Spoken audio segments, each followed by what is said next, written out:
Welcome to the Ultrahuman experience. This session is free for you for the complete experience. Please download the Ultrahuman app. Hello, my name is Mohamad Yaghi. Today, let's travel to an old-fashioned, quaint little bakery in Lyon, France, where Paul the baker practices the meditative, magical act of baking, bringing steadiness and stillness to even the most chaotic kitchen. What Paul creates is culinary art. The food he bakes comforts the soul and brings delight to the taste buds. So lie down and close your eyes. Imagine yourself walking down the quiet streets of Lyon, a little before the crack of dawn. The silence of the early hours seems welcoming after a busy day.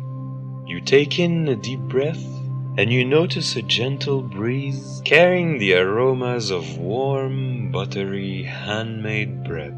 Another deeper breath in, and the scents fill you up with this innate desire to follow it. There are few things that can't be fixed by a good brioche, a light, puffy, sweet bread studded with praline. And if it emerges from the steamy oven of a bakery in Lyon called L'Amour Fou, you can be assured that it will surpass all your expectations. The French phrase means crazy love, and it perfectly captures the sentiments of this ancient bakery's patrons. A local touchstone run by the beloved baker Paul, it attracts buyers from all walks of life. This morning it's 4 a.m. Paul wakes up in his house and regards his hand with a smile before stretching them out to pour his morning brew.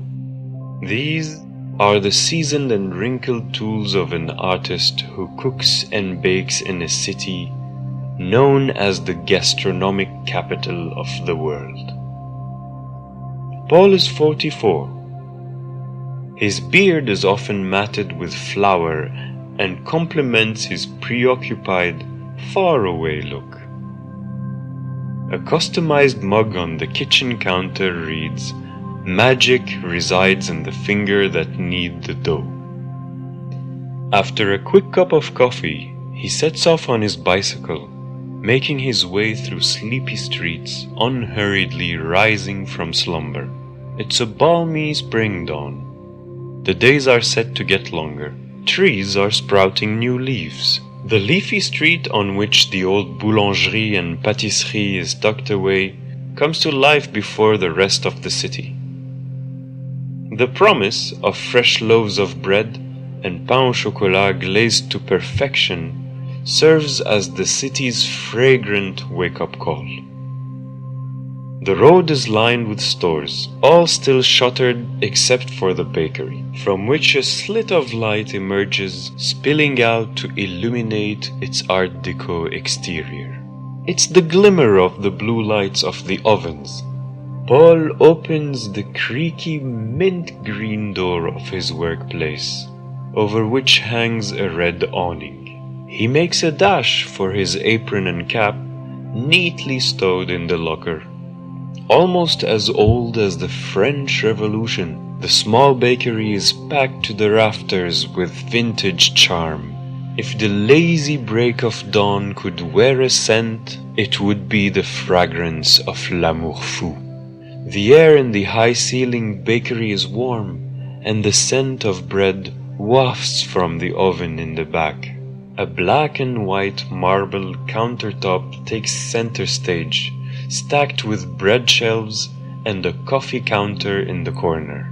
A weathered bulb dangles from the ceiling over the countertop. The window on the left opens up to allow a view into the store. The angular window on the right, by the door, is the outdoor display area.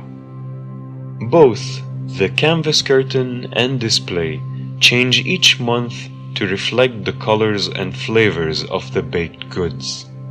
The themed window displays are created by Chloé and Lucas, Paul's longtime employees.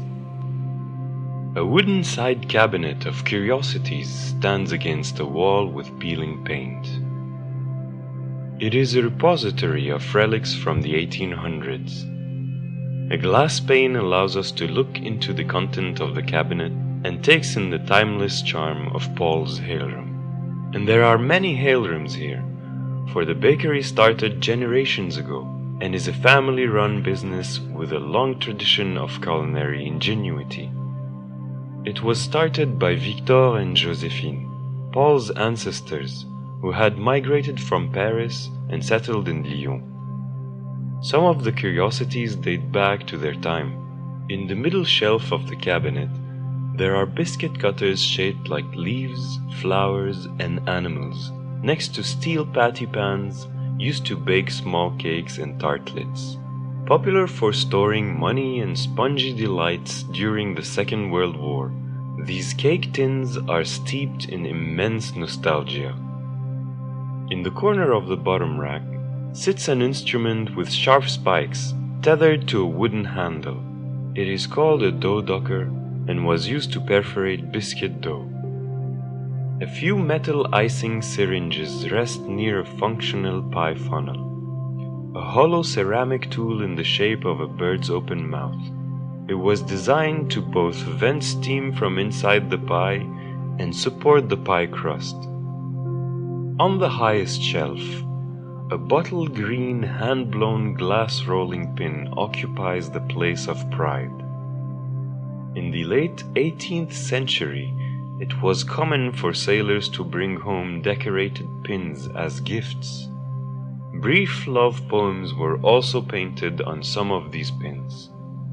Bakers started filling their glass rolling pins with cold water and crushed ice to keep the pastry dough cool and firm while they rolled it out.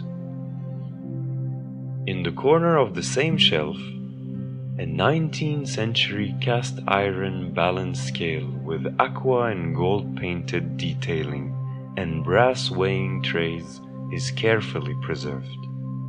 It was used to make sure that all loaves were of equal weight.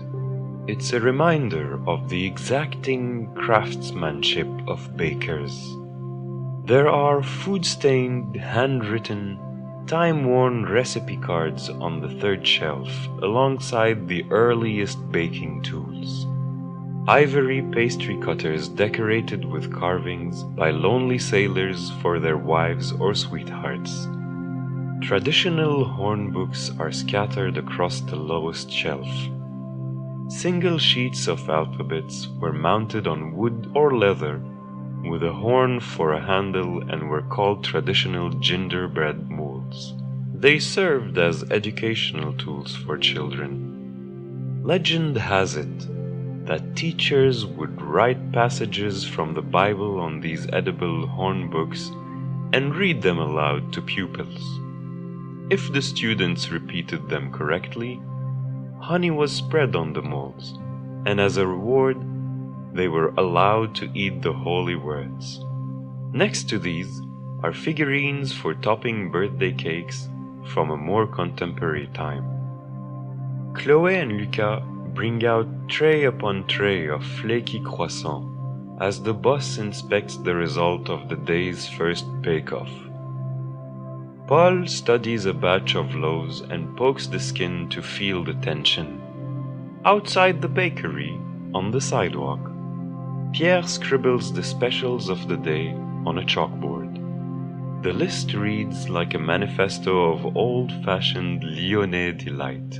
Raspberry honey flapjacks, pear mate fame, cherry clafoutis, coffee eclair, lace curtains cover the bakery display window. Pierre, Paul's youngest employee, draws the canvas curtain to wipe the glass-fronted showcase.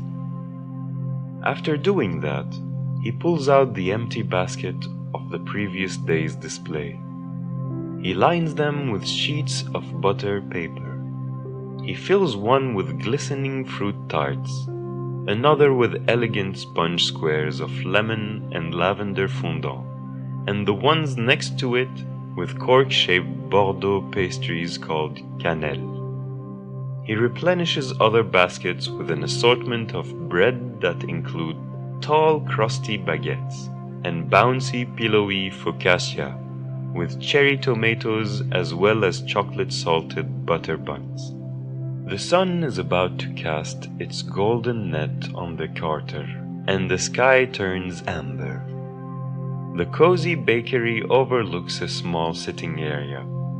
Outside the pavement, 6 wrought iron chairs and a long bench face the street. Jean drapes 3 small tables, placed in front of the chairs with the red checkered tablecloth. It's now 6 a.m. The darkness fades, and the day begins to sprinkle sunlight like powdered gold. A small crowd of late-night carousers ambles in after a night of revelry and starts queuing outside the bakery.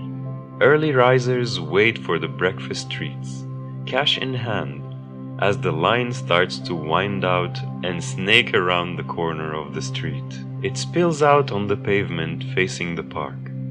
Chloé steps outside and flips the sign that reads closed. To come in, we are now open. The neighborhood hears the bell on the storefront sign, and even more people come to join the line outside the bakery. The weather has started to warm up in Lyon, and some couples arrive armed with picnic baskets. Lucas glances at the queue outside, and he recognizes the regulars. He knows them so well that even before they arrive at the counter to place their orders, he starts wrapping their customary purchases in thin brown paper and twisting a blue ribbon around them. Chestnut cream-filled madeleines for the gentleman wearing glasses, holding a book in the crook of his arm, in preparation of a day of copious lazing in the park. Fougasse, similar to the Italian focaccia, is the staple of the lady who walks her dog in the park and stops by for coffee at L'Amour Fou. An old man shuffles in the middle of the queue. Known among the bakery staff as the odd requester, he jokes, "Can I get only the crumbs from the crumb cake?" Staffers hand out samples of bread to a long and patient queue of customers.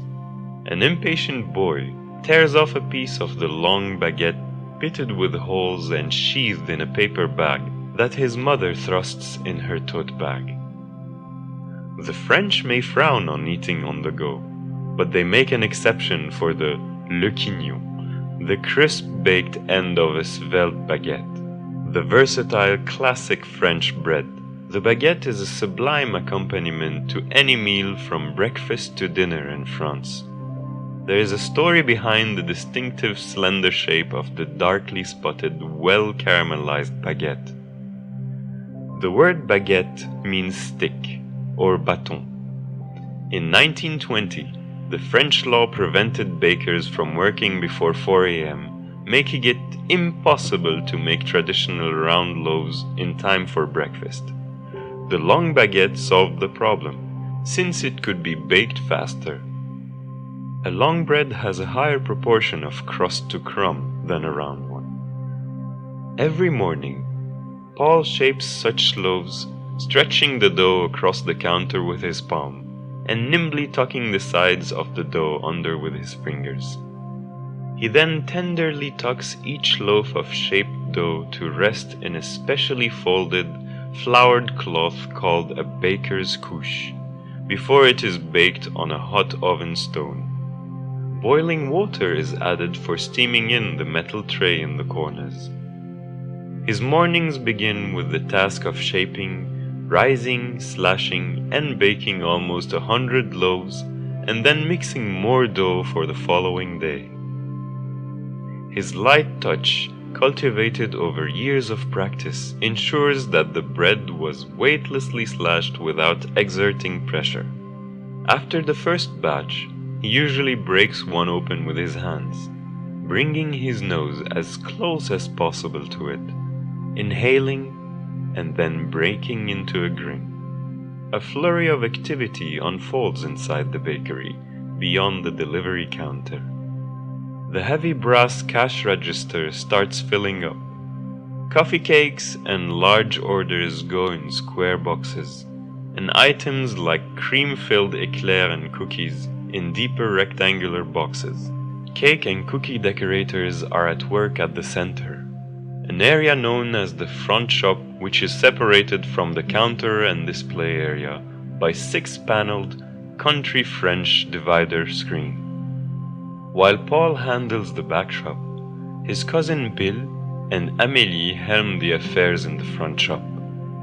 The combined heady smell of sugary yeast dough, butter, cinnamon, vanilla and lavender infuses the air with abandon. A pâtissier places a paper-thin, decadent millefeuille made by sandwiching crispy layers of puff pastry with a rich custard pastry cream filling on a pastry cutting board. She carefully cuts off the edges of the pastry with a long, sharp knife to make a neat, evenly proportioned rectangle.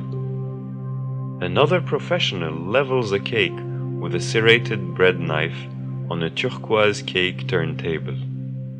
Amélie, the chef pâtissier, teaches a budding baker to work with carnation cutters and 3-veined rose leaf cutters to make a fondant flour.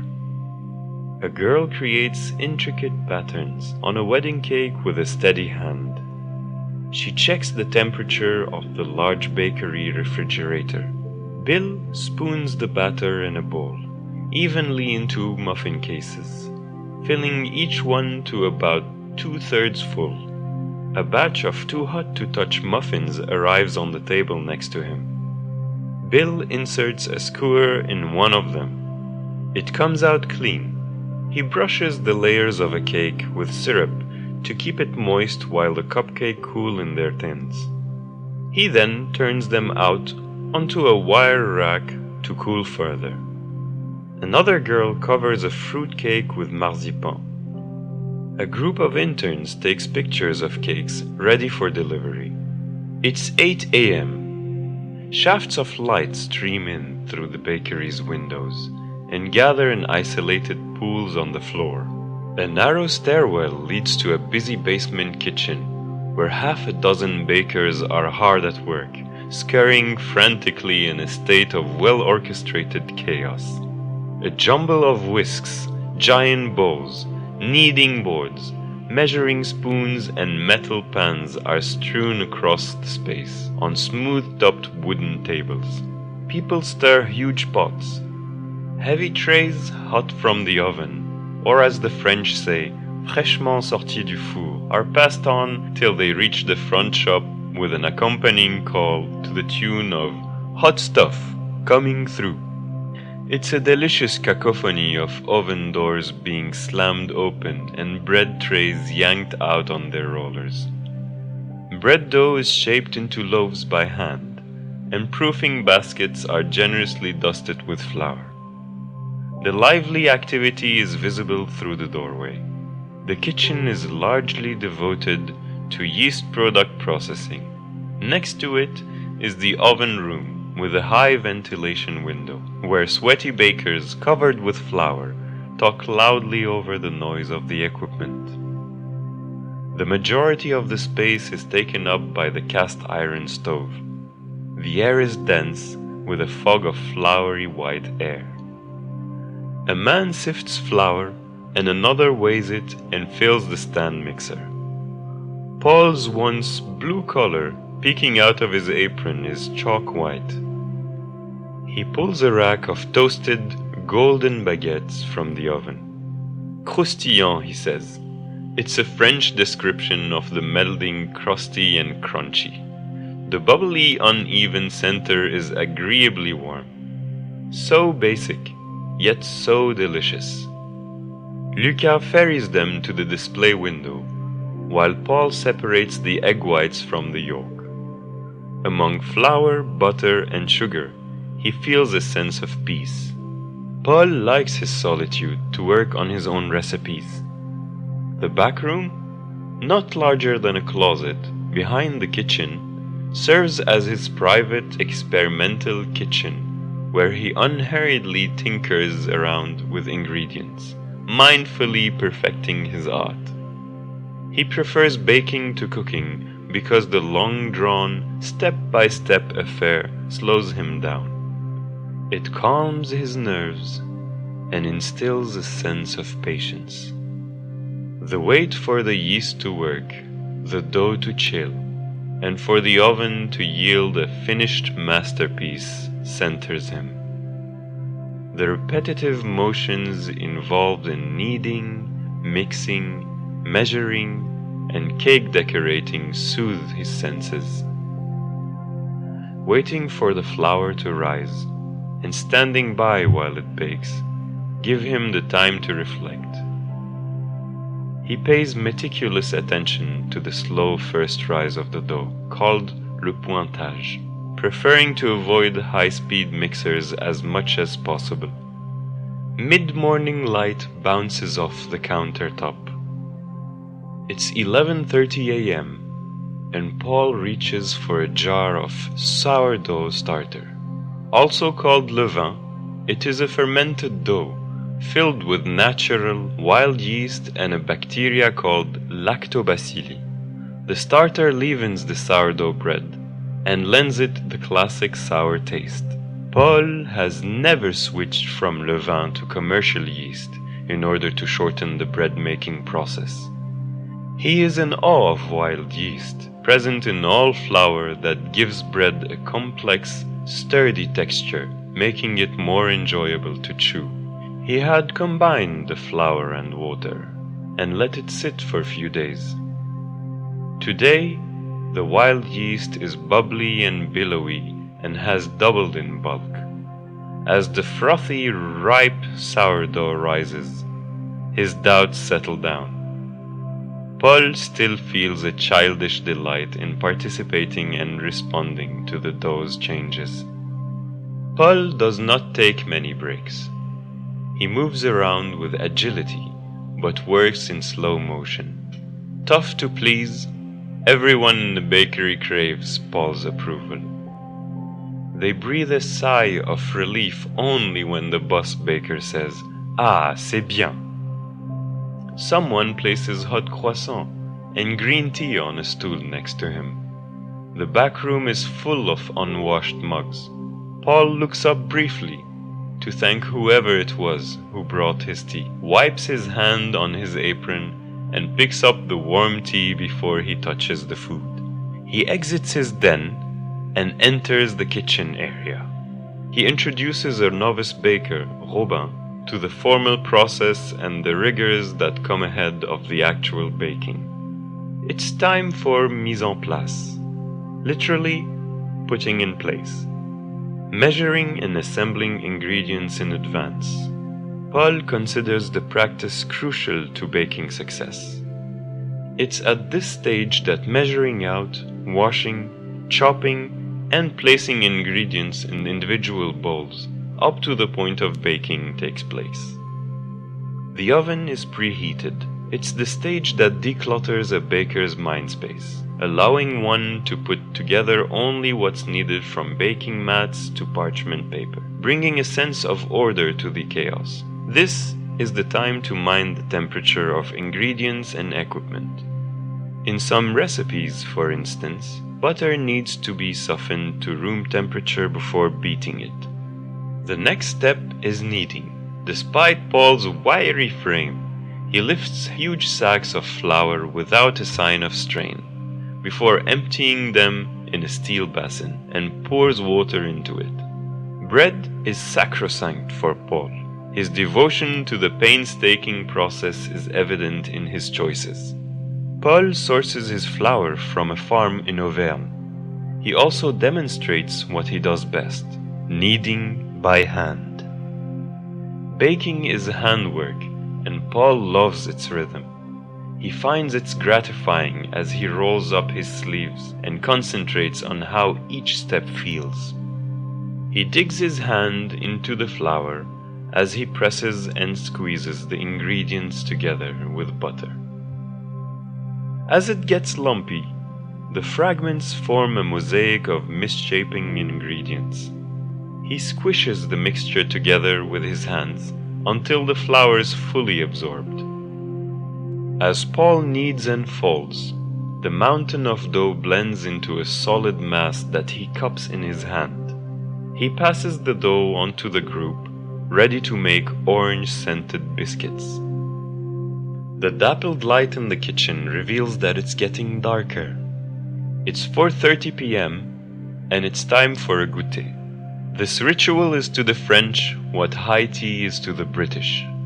Considered a meal in its own right, goûter is a social occasion and it is always sweet. Goûter brings those looking for evening nourishment to the bakery. Today's special is the Paris-Brest, made of choux pastry, praline buttercream, and grilled hazelnuts. This is the only leisurely interval that Paul allows himself. After goûter, Paul is back in the kitchen, explaining the third stage of baking, fermentation. It causes yeast and bacteria to convert sugars into carbon dioxide, among other things. This is what causes the dough to rise. This is why puff pastry come out of the oven light and flaky. After the toothsome evening refreshment, Robin starts feeling lethargic, but Paul's enthusiasm keeps him awake. The fourth stage comprises degassing. It's the tactile phase where gentle pressure is applied to deflate the bread so that carbon dioxide escapes it, but the gaps inside are preserved. It lends the bread its aesthetic holes. It's 7 p.m. and the sounds of pans, pots, and spoons being washed fill the kitchen. Items like rainbow sprinklers and pastry molds go back on their shelves in the cake decoration area. Hushed voices bid each other goodbye. Empty baskets are piled high near the counter. Amélie counts the cash and locks the cash drawer. One by one, Pierre switches off the lights of the bakery and ensures that the relevant apparatus is unplugged. While the rest of the bakery staff leave, Paul and Robin are still at work. Mixing inert substances and watching them rise is magical for Paul. Robin can sense Paul's visceral passion for baking with his relentless work. Paul has baked his way through hard times. He continues to explain the other stages, from shaping to resting the bread's final rising, or blooming and then finally baking.